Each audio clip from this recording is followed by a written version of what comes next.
Le Grand Matin Sud Radio, 7h-10h, Patrick Roger, Cécile de Ménibus.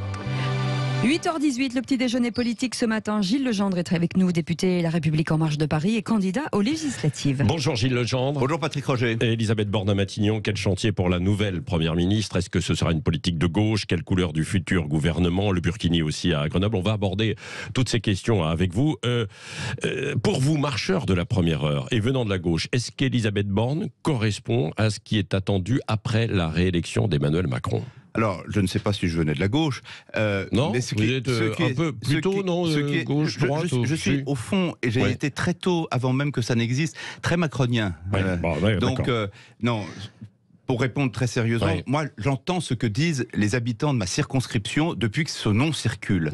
Il y a chez eux des gens qui, eux, ont une vraie sensibilité de gauche. J'entends la vraie gauche, celle qui est pour la République, pour l'Europe, qui pense qu'on ne peut pas avoir de solidarité sans prospérité. Pas la gauche qui vient de vendre son âme à Jean-Luc Mélenchon. Et puis il y a dans cette circonscription des gens de droite qui pendant des années ont voté pour le RPR, pour l'UMP, pour LR, et qui aujourd'hui sont désespérés de l'évolution de leur famille politique, et qui donc ont voté Emmanuel Macron au premier ou deuxième tour, j'espère s'apprêtent à voter pour moi. Ces gens-là, ils se retrouvent dans le choix d'Elisabeth Borne, parce qu'elle incarne parfaitement une logique de rassemblement politique. Certes, personnellement, elle vient de la gauche, mais elle est la femme du rassemblement. Elle a été, un peu comme moi, et comme beaucoup d'autres, très macronienne dès le début. Elle a compris qu'il fallait une fidélité. dépasser. Alors, quelque part, Emmanuel Macron et de conviction selon lesquelles il faut poursuivre la transformation de notre pays, mais en embarquant tous les Français dans cette transformation et en étant très à l'écoute des tensions que créent ces transformations pour y apporter les bonnes réponses. Elle est le point d'équilibre de notre majorité. Elle est donc une formidable chef de gouvernement. Pour les législatives... Vous n'en savez rien encore pour l'instant. Vous n'en savez pas. Est-ce qu'elle aura le leadership C'est un défi. Mais vous savez, on ne sait jamais avant ce que donnera un Premier ministre. S'il sera un grand Premier ministre ou pas un bon Premier ministre. Regardez Jean Castex. Scepticisme absolu. Aujourd'hui, tout le monde lui tresse des louanges. Et d'ailleurs, je voudrais en profiter pour lui faire un salut amical, lui rendre hommage. Je pense qu'on sous-estime le rôle discret, mais terriblement efficace qu'a joué Jean Castex dans la réélection d'Emmanuel Macron. Bon, donc Gilles Legendre, une femme de gauche comme Elisabeth Borne, venant de la gauche, d'origine de gauche, c'est bien, c'est ce qu'il fallait. C'est parce qu'elle va être la femme du rassemblement politique et du dépassement. C'est pour ça qu'Emmanuel Macron voulait nommer quand même une femme venant de la droite, Catherine Vautrin, finalement, qui a été retoquée par qui aurait pu peut-être jouer ce rôle de rassemblement venant de l'autre côté de l'échiquier politique. La question du rassemblement, Patrick Roger, est fondamentale. Et d'ailleurs, dans les défis que doit relever Elisabeth Borne, il y a cette fameuse promesse du président de la République du gouverner autrement et cette seconde promesse du président de la République de procéder à une profonde refondation démocratique de notre pays. Alors Gilles Legendre, comment gouverner autrement, sachant qu'elle était déjà là depuis 5 ans, sachant qu'elle est proche d'Alexis Kohler, qui est le secrétaire général de l'Élysée, qui mène aussi un petit peu aux côtés d'Emmanuel Macron le pays. Est-ce qu'il peut y avoir un changement? Là, c'est pas disruptif, pour reprendre une expression chère à Emmanuel Macron. Mais Patrick Roger, le changement, ce n'est pas uniquement les personnes. Le gouvernement, c'est pas le Club Med. Ce sont des gens sérieux, compétents, qui ont de l'expérience. Et de ce point de vue-là, le président de la République est très bien entouré. Mais c'est surtout une méthode. Et le changement de méthode, ou son évolution, c'est de faire en sorte que, précisément, les grandes réformes qu'on va mener, on ne les fasse pas contre les Français, ni même sans les Français, mais qu'on les fasse avec eux. Ça suppose une façon de gouverner, mais ça suppose aussi, j'insiste là-dessus, un changement majeur, des changements majeurs dans le fonctionnement de notre démocratie et de nos institutions. C'est une promesse du président. Madame Borne sera une première artisan de cette transformation. Alors, donc compétence, vous dites qu'elle est compétente. Est-ce qu'en revanche, elle a le charisme pour pouvoir rassembler autour d'elle? Là, il y a beaucoup d'interrogations, y compris au sein, je le sais, des gens de la Macronie. Mais c'est un défi. C'est un défi. Vous savez, on ne s'invente pas Premier ministre. Ça se crée petit à petit. C'est comme président, mais c'est comme beaucoup de fonctions. eh bien, elle va se révéler dans ce rôle. Et le charisme, vous savez, c'est pas taper sur les tambours matin, midi et soir. C'est pas sauter sur les estrades. Le charisme, c'est une autorité naturelle. Ce sont des convictions. C'est une manière de diriger la majorité. J'insiste là-dessus, dans les défis qu'elle doit relever et qui sont importants. C'est quoi alors? Quels sont les défis selon vous, Gilles Legendre? D'abord, il y a réaliser le programme du président de la République sur des sujets majeurs, l'écologie, l'éducation, l'hôpital, les institutions, j'y reviens, c'est fondamental, ne les oublions pas.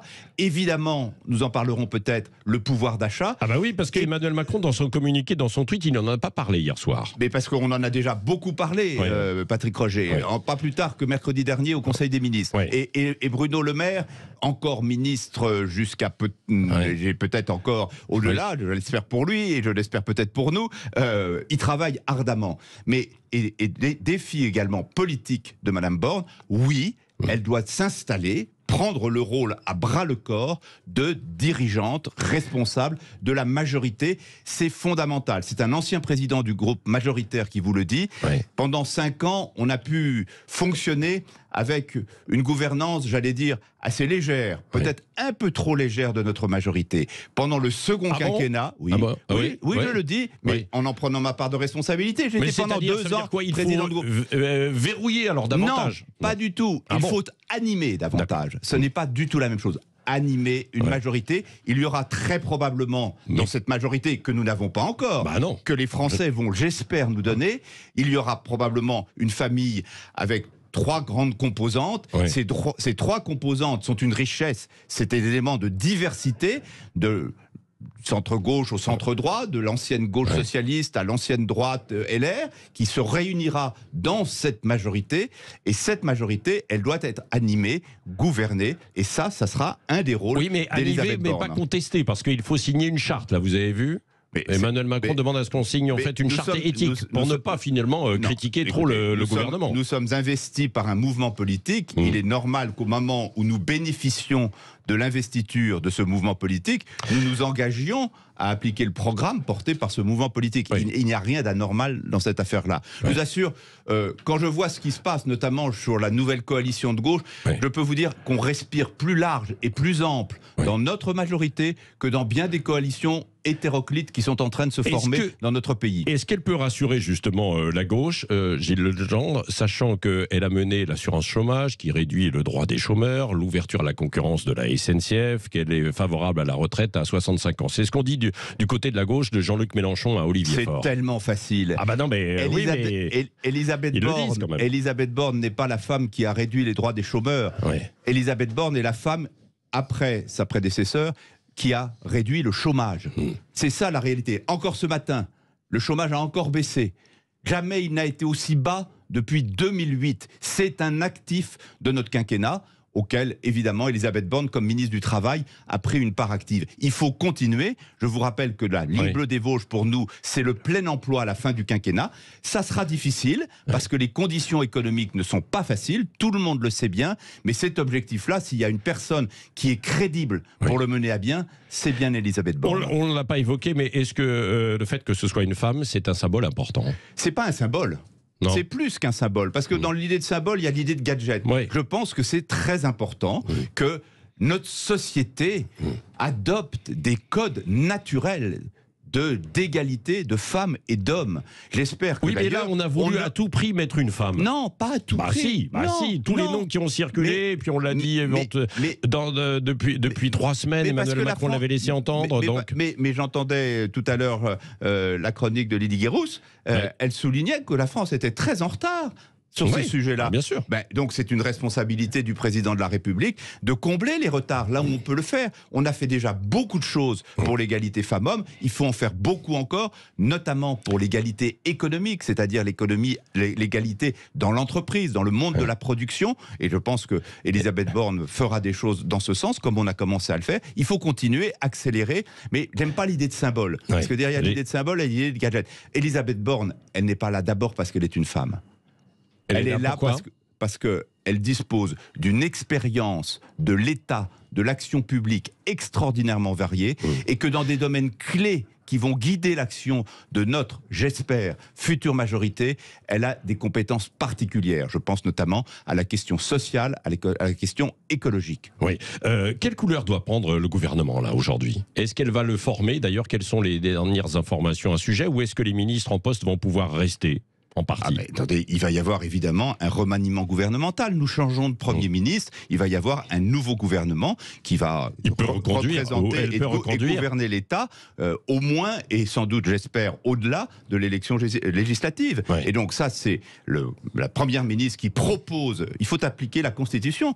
Elle va proposer une liste au président de la République qui nommera évidemment les ministres. Et est-ce qu'il doit y avoir une couleur politique? Elle, sachant qu'elle vient des rangs de la gauche, est-ce qu'il doit y avoir une ouverture un petit peu plus à droite? Non. C'est mais pas comme ça. Moi, je ne regarde pas notre politique avec ces lunettes-là. Nous devons être une majorité de rassemblement. Je vous le dis, pour les législatives, moi, je le vois très bien dans ma circonscription. Je suis en train de faire le rassemblement le plus large entre l'aile gauche, qui parfois va très à gauche, l'aile droite qui va très à droite, mais qui veut avant tout que Macron puisse réussir son quinquennat.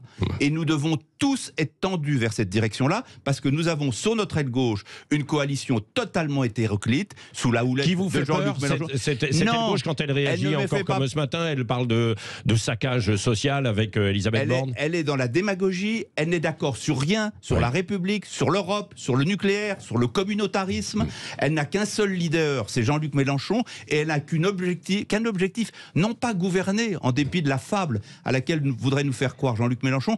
Elle a un objectif, c'est bloquer l'action du Parlement. Et de l'autre côté, sur l'aile droite, je le disais tout à l'heure, nous avons une formation politique qui n'a aucun allié, qui ne peut pas gouverner seule, et qui pendant 5 ans a voté à peu près tous les textes qui pourtant correspondaient à son programme. Donc les Français, vous savez, on ne leur raconte pas des fariboles. Ils ont parfaitement compris que la seule chance de stabilité gouvernementale, c'était de redonner une majorité à l'alliance que nous formons au sein du groupe Ensemble. Oui, puisqu'on parle de gouvernement, Gilles Legendre, est-ce bien normal que Jean-Baptiste Djebbari, qui était ministre des Transports, aille directement maintenant chez un constructeur automobile? Alors là-dessus, vous savez, moi je suis très clair.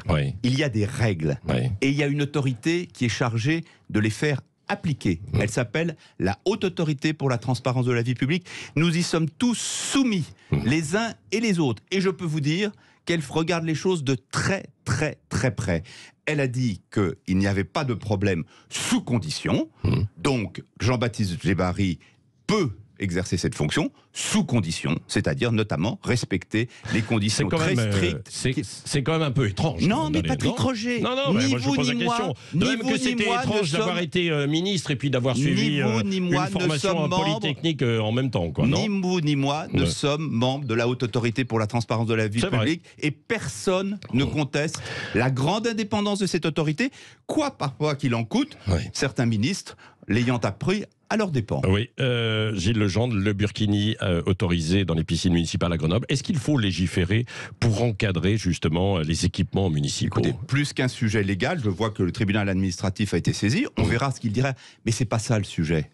Le sujet, c'est le poison à action lente qu'une certaine frange de la vie politique est en train, des acteurs politiques de la vie politique sont en train d'insinuer dans notre vie politique. C'est qui, là, vous visez qui? Je vise très clairement le maire de Grenoble.